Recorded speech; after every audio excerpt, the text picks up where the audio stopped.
ada transformasi terjadi ya, bahwa kita mencoba mendudukan dulu peran kita siapa gitu ya, mencoba memahami bahwa kita cuma seorang hamba kan gitu ya. Seorang hamba itu akan bertanya kan, dari mana saya datang, ngapain saya di sini, kemana saya pulang dan gitu kan ya. Jadi membuat transformasi diri tentang siapa saya kan gitu. Nah Bapak Ibu sekalian, ternyata dalam bidang kesehatan juga saya kan bergerak dalam bidang integratif medicine ya, di mana pasien saya kebetulan pasien-pasien kanker gitu ya. Nah juga pada pasien-pasien yang nggak cuma kanker sih, ada gagal ginjal, jantung dan sebagainya. Mereka-mereka itu ketika mereka sudah mulai bisa memahami tentang siapa dirinya gitu ya, dan posisinya di hadapan Allah, dan mulai mereka mulai merasa hina dan butuh di hadapan Allah. Nah itulah baru ketika kita lakukan proses pengobatan itu ada hasilnya. Karena kalau tubuh cuma dampak dari masa lalu itu. Jadi kalau dampak masa lalu itu apa yang kita makan, apa yang kita lakukan, dan apa yang kita pikirkan, itu semua berdampak buat tubuh. Tapi untuk bisa mengembalikan kesehatan itu tidak hanya sekedar mengembalikan fisik, tapi mengembalikan kesadaran tentang siapa dirinya kan gitu ya. Nah kalau Pak Krishna bisa mendapatkan itu dalam proses permaculture, sebenarnya itu sudah sesuai dengan tubuh kita sebenarnya mah gitu ya, untuk kesehatan kita. Jadi nggak cuma sekedar ya nyangkul dan sebagainya ya, punya tujuan yang lebih lurus gitu ya. Dari sisi batinnya juga, ketika kita sudah menemukan kelulusan dari cita-cita kita, itu akan berdampak buat kesehatan kita seperti itu ya. Baik, itu dari Pak Krishna. Kalau siapa Mas Indra ya? Iya. Gimana kira-kira Mas Indra? Proses apa yang dirasakan selama di sini? Karena dari sisi teknis, kalau dari sisi teknis aku ngerasainnya itu kita itu harus punya alasan ketika kita ingin melakukan sesuatu secara global ya. Nah di situ jadi terdapat sebuah renungan bahwasannya memang ketika kita ingin melakukan sesuatu itu harus didasari dengan kesadaran, dan kesadaran tertinggi adalah ketika kita menghadirkan Allah di setiap aktivitas kita gitu, sehingga kita betul-betul merenung apa yang kita lakukan itu sesuai nggak sih dengan fungsi kita sebagai hambanya Allah, fungsi kita sebagai seorang khalifah, itu sesuai nggak gitu, atau malah hal tersebut tuh menjauhkan kita dari apa yang kita lakukan, maksudnya apa yang kita lakukan itu menjauhkan kita dari peran kita sebagai seorang hamba dan seorang khalifah. Ada yang mengganjal nggak dalam proses ini? Ada yang masih gap nggak antara pemikiran dengan aplikasi di lapangan gitu? Ada yang mengganjal?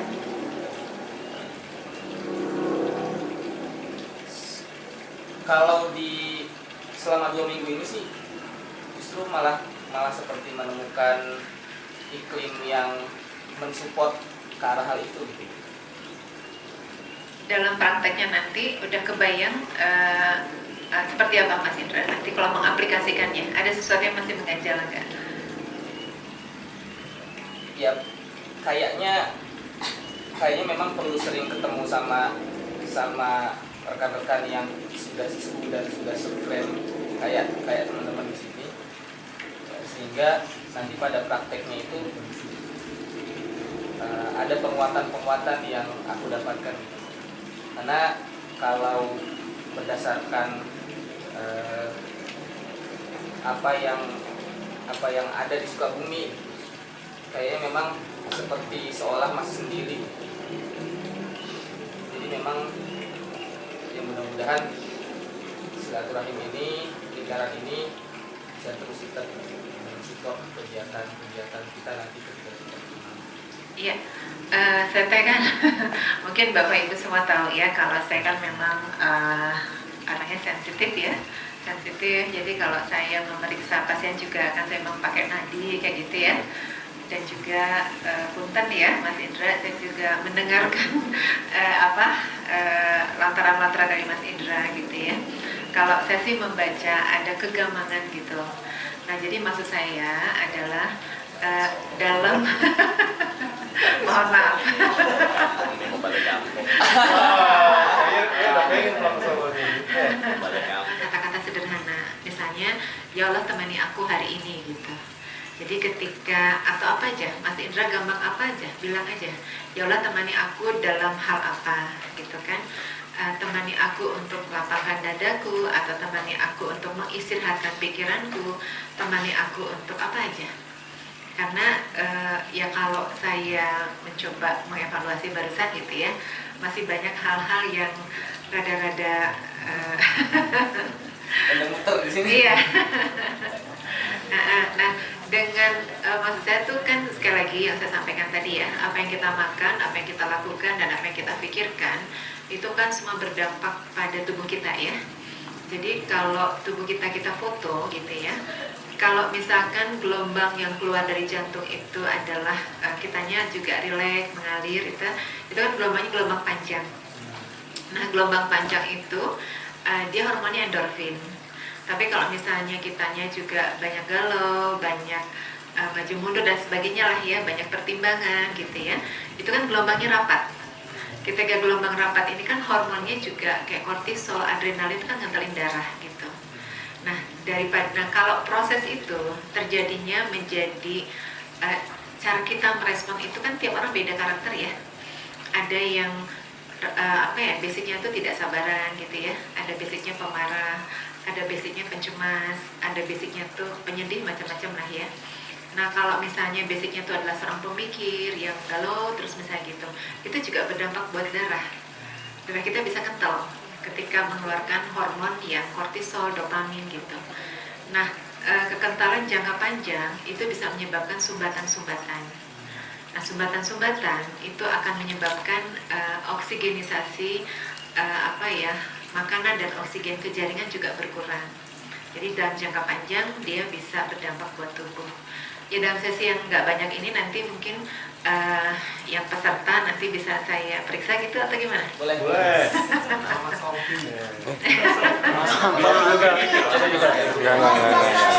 Iya nanti ini sih mau dengerin dulu ini komentar-komentarnya nanti saya cocokkan dengan nanti cocok enggak gitu. Ini kan baru baru tangkapan selintas aja gitu ya. Oke. Itu dari Mas Indra ya. Siapa lagi peserta berikutnya? Iya, Pak Dede, gimana tanggapannya selama 2 minggu ini proses yang dirasakan apa? Sultan. Lebih apa ya Bu? Yang selama saya di kampung itu penasaran terungkap di sini. Saya ngejalanin di pertanian itu udah mau 3 tahunan lah di lapangan gitu. Jadi sini itu jawabannya semua ada di sini. Alhamdulillah. Itu kan berarti dalam sisi teknis ya? Ya. Oke, iya. Cuman yang saya rasain selama di sini pegal-pegal Bu. Karena apa? Duduk aja. Ya, di sana kan aktivitasnya nggak berhenti Bu. Di sini diem gitu. Ya. Berarti dari sisi teknis Pak Dede udah menemukan jawaban ya. Kalau dari sisi yang lain, dari sisi yang dalam, karena sekali lagi yang saya sampaikan tadi. Enggak, jadi kalau teknisnya kan udah tahu. Oke. Cuman artinya itu gitu maksudnya. Oh, artinya, ya, maknanya. Jadi jawabannya saya nunggu di sini gitu. Alhamdulillah. Maknanya itu, kalau boleh contoh gimana contohnya misalnya? Ya kayak kan ibaratnya bercocok tanam itu bukan hanya untuk sebatas ini nafsu ya. Jadi kita bisa kalau di sini kan saling berbaginya. Saya tahu di sini gitu. Terus kayak cara-cara ya prosesnya lah Bu. Jadi saling berbagi. Why-nya ketemu ya. Gitu ya, kenapanya ketemu gitu ya. Alhamdulillah. Berarti kan kita ada driving force, ada motivasi dasar yang benar gitu ya. Ketika kita melakukan sesuatu itu karena apa, kan gitu ya. Syukur alhamdulillah. Iya, Kang Putra Kuma atau Kang Adam dulu, mangga. Siapa? Harus. Mau saya lagi kan? Kang Adam, Kang Adam. Video gua ya gitu. Terakhir lagi deg-degan lah. Adam. Iya. Kalau sebenarnya gitu ya. Kenapa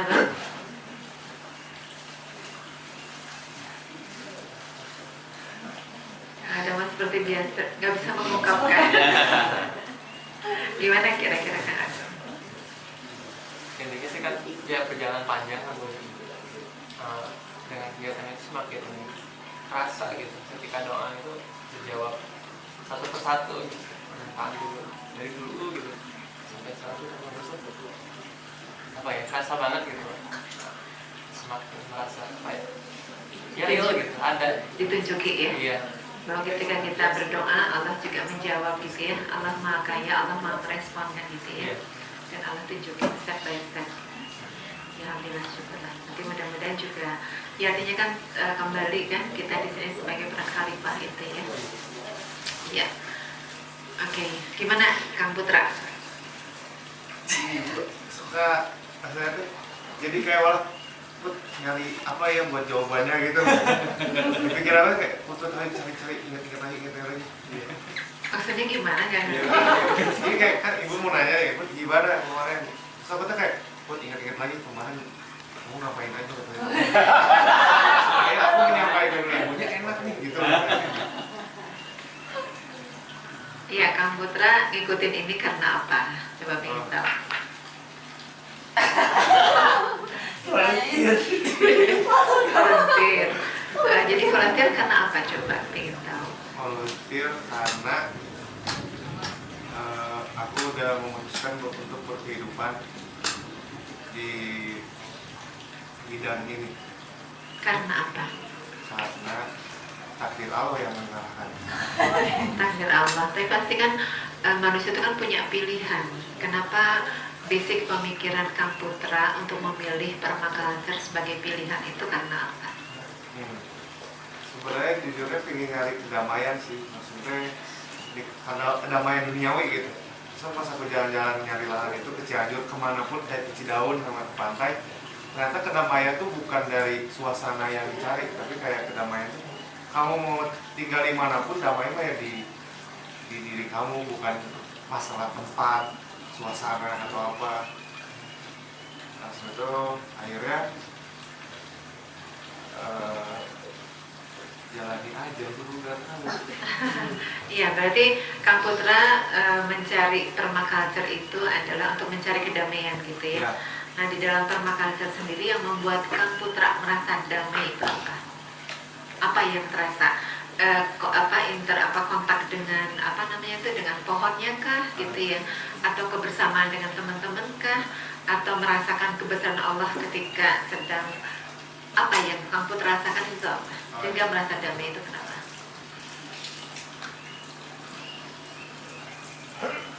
Suasana sih.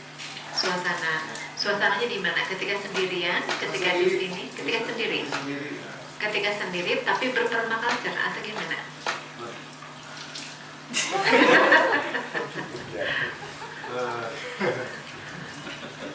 Kayak menemukan sesuatu yang experience yang wow baru nih gitu.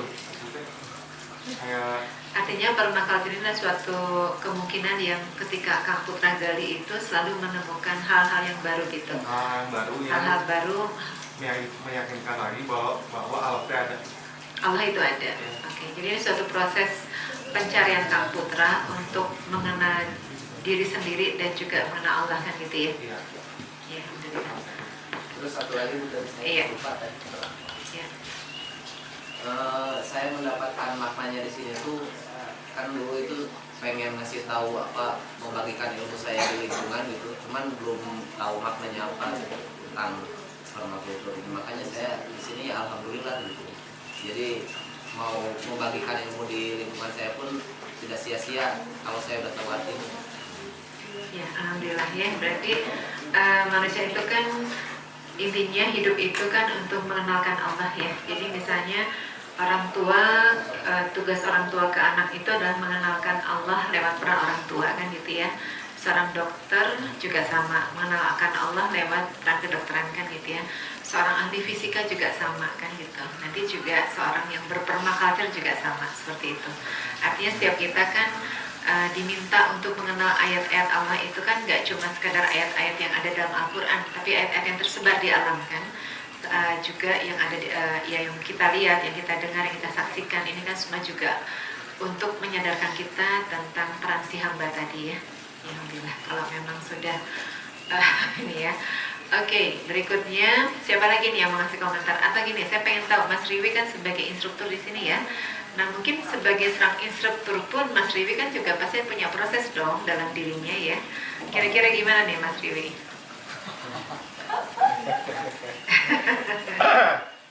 Oke, proses saya sebagai instruktur sebenarnya apa ya? Jujur dok, saya itu paling deg-degan kalau ngomong di depan orang banyak. Sudah dikonfirmasi. Ya kemarin kebetulan ngambil talent sniping sama Kang Rian, itu terbukti bahwa emang saya tuh emang nggak biasa untuk ngomong di depan orang banyak. Tapi ya dengan berjalannya waktu, ya sebenarnya sih waktu di awal-awal bukan di TBC ini, waktu saya pertama kali ngasih materi di tempat lain itu pasti saya keringat dingin, pasti keringat dingin. Nah cuman waktu yang di sini pas yang kemarin materi hari pertama, ya jujur aja saya juga keringat dingin. Takutnya salah menyampaikan dan segala macam. Cuman itu coba saya kalahkan dengan cara ya mungkin kalau teman-teman perhatiin sebenarnya check in itu tuh cara saya untuk menenangkan diri saya. Check apa? Check in. Jadi setiap kali kita mau mulai kelas, prosesi pertama itu kita check in. Check in itu kita menanyakan apa aja lah, pertanyaan apa aja. Misalnya nanti setelah edisi mau ngapain, atau film yang kalian suka apa, atau buku atau gimana. Jadi itu yang saya lakukan setiap pagi sebelum kelas mulai. Termasuk power wash itu juga salah satu cara untuk menenangkan saya supaya saya bisa menjalankan kelas ini dengan lancar seperti itu sih. Jadi dalam proses 2 minggu ini juga ada suatu proses yang terjadi ya Mas Rini ini. Iya, itu. Ada suatu proses yang terjadi, minimal juga lebih menghilangkan persepsi kali ya. Bahwa di luar sana tuh nanti begini, nanti begitu, ternyata nggak ada apa-apa gitu ya, biasa-biasa aja kan gitu ya. Ya alhamdulillah sih teman-teman di sini termasuk para peserta TBC juga, mereka juga cheerful gitu. Bocor lah istilahnya, bodor semuanya, termasuk ya alhamdulillah. Mas Aldi mana? Terima kasih Mas Aldi udah mengirimkan mengopi. Mengirim mengopi sebagai dokumentasi ini stand up komedi kami selama Double job. iya. Itu sih budak. Iya, alhamdulillah. Baik, sama Kang Putra, Kang Adam, Mas Kris, ya semuanya kocak-kocak, ngehibur banget. Yang jelas sih saya merasa menambah kapasitas diri sebagai wakilnya Allah, mendampingi anak-anak saya. alhamdulillah. Berarti kan Mbak Angga mengambil peran sebagai seorang ibu ya, nanti akan memberikan wawasan tentang permaculture pada anak-anaknya, seperti itu. Ya, syukur alhamdulillah. Saya pertama kalau dari senang ya bisa ikut terlibat di sini sebagai fasilitator juga mungkin sama Mas Hafid sama Mas Riwi gitu ya. Jadi sebenarnya saya kesini tuh niatnya juga belajar gitu lah, learning by sharing gitu. Karena ya kalau dari sisi materi dan konten itu banyak hal yang walaupun kita sudah pernah ikut PDC sekali 2 kali, ikut lagi juga pasti banyak yang belum tahu gitu istilahnya. Cuman kalau dari sisi di sisi lain yang saya pelajari itu lebih kepada ini ya karakter-karakter yang ikut di sini gitu loh. Terus kadang ngobrol gitu kan, terus ternyata ada ya Allah menciptakan orang seperti ini. Terus ya tapi di situ saya kadang bertanya, Allah ngasih peran dia tuh apa dengan model kayak gini gitu loh. Gitu loh seperti itu. Contohnya siapa? Gitu. Ya artinya tapi semua yang saya baca itu akhirnya kembali ke saya juga gitu, akhirnya jadi saya harus seperti apa gitu dengan peran saya yang ada sekarang.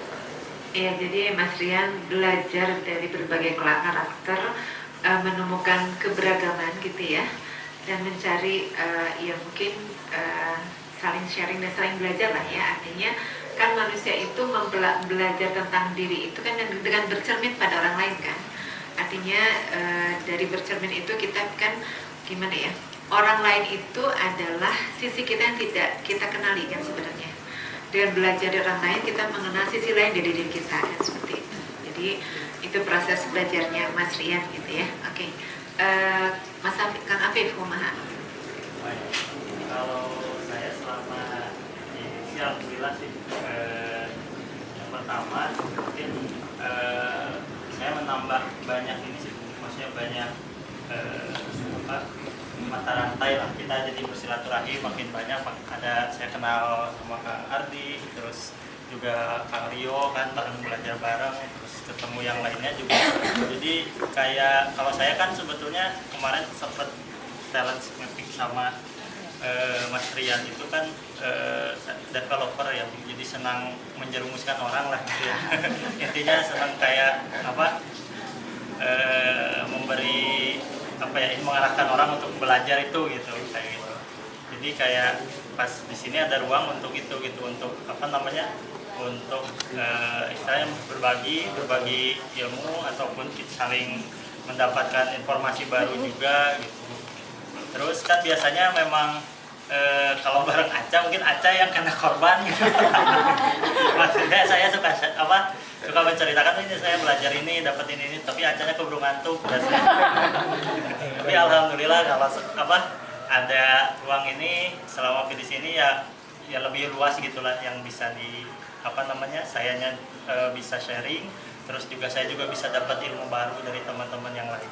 Itu sih kurang lebih. Alhamdulillah ya, jadi ada proses interaksi ya yang saling memberi dan menerima. Alhamdulillah. Kang Rio, Kang Rio. Terima kasih atas kesempatannya. Ya sama mungkin dengan semuanya juga.